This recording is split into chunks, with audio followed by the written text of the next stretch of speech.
better. Oh, my name is Krista Cower, and I am a juvenile probation officer here at the Nome Youth Facility. What is your name again? Mrs. Jones? Mrs. Jones. Do you prefer to be called Mrs. Jones? Yes. Okay, wonderful. What brings you in today, Mrs. Jones? Well, my daughter Amy is on conditions, and she's been just extremely disrespectful, not following the rules, and quite frankly, I just don't want to have anything to do with her anymore. So I'm Amy Jones. hoping that you guys will take her off my hands. I think we had her in here for a month for MCA, is that Yes. correct? Correct. Okay, and has she been following her conditions at home? Not really. She likes to stay out past curfew, and when I try to address it with her, she's just really rude. She threatens to call OCS. Like, she just likes to say and do anything she can really to like hurt my feelings, and to try to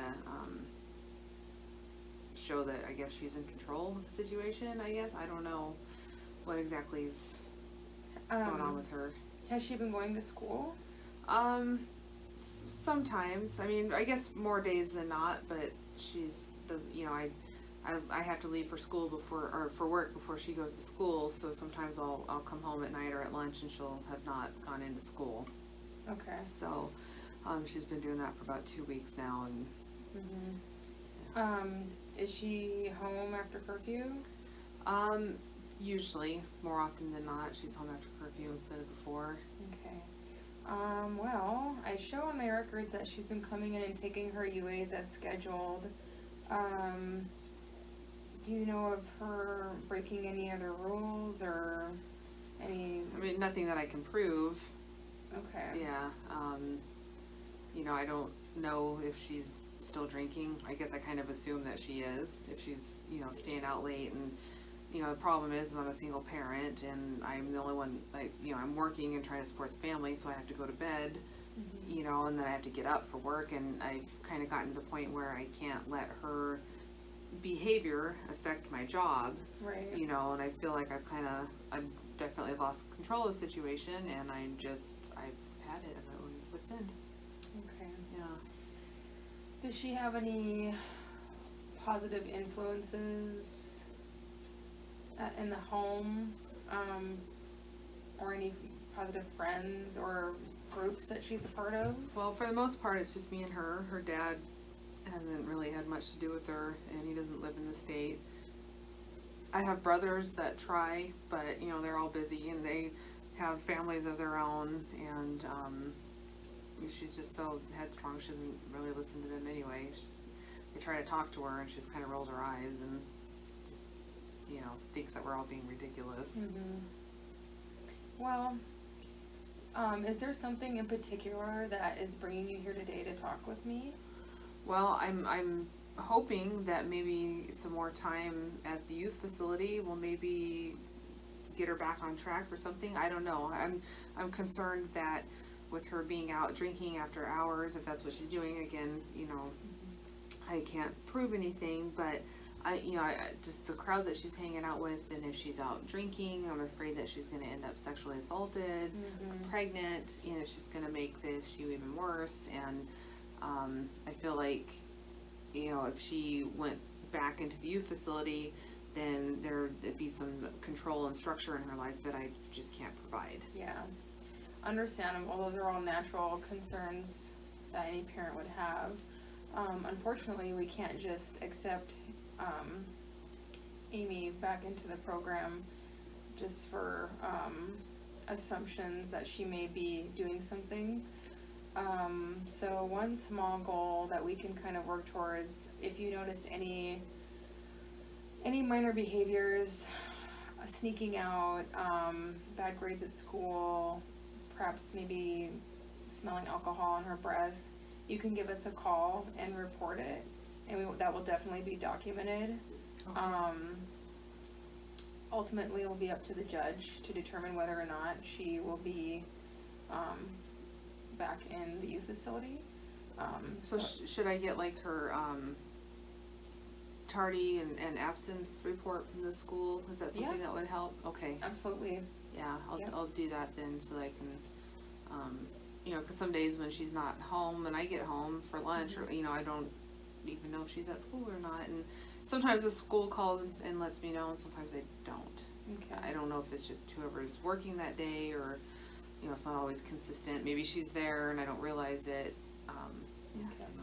Maybe one small goal that we can work on is perhaps when she's home at night, maybe how is the communication at home with her? Are you guys getting along okay?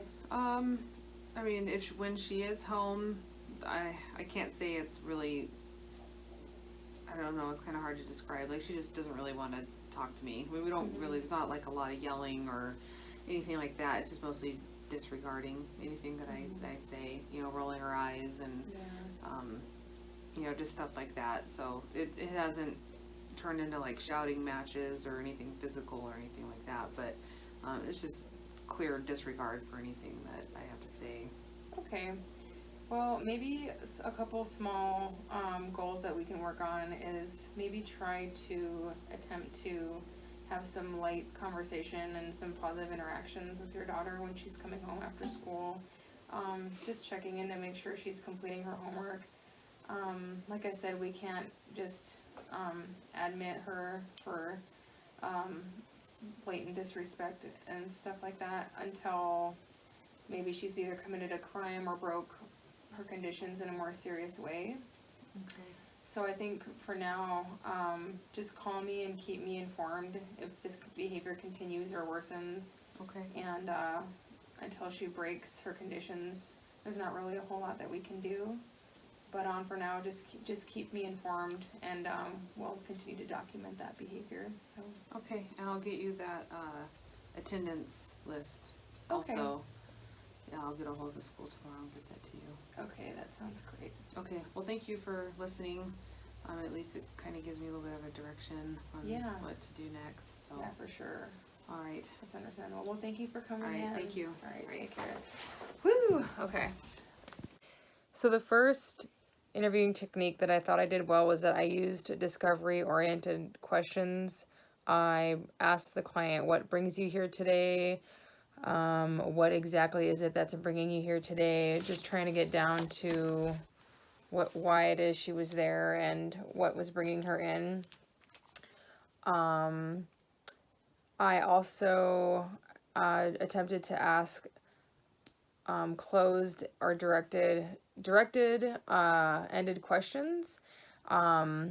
Miss Jones was she was complaining about her daughter, but she didn't really, obviously her daughter was making her exhausted. I mean, she's a single parent. She's no father in her daughter's life.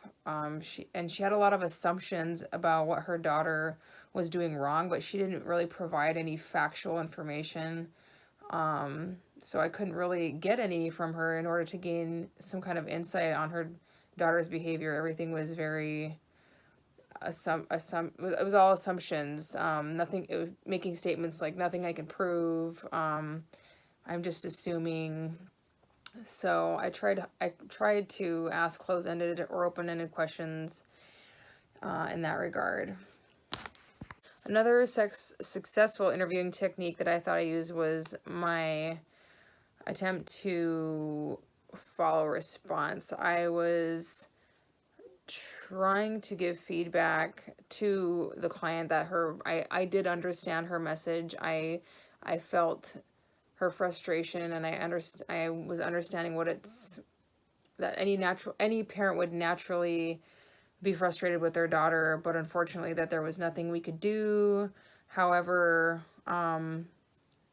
you can call us and we can document the behavior, and I attempted to try to come up with some small goals to try to successfully get her daughter possibly admitted back into NYF.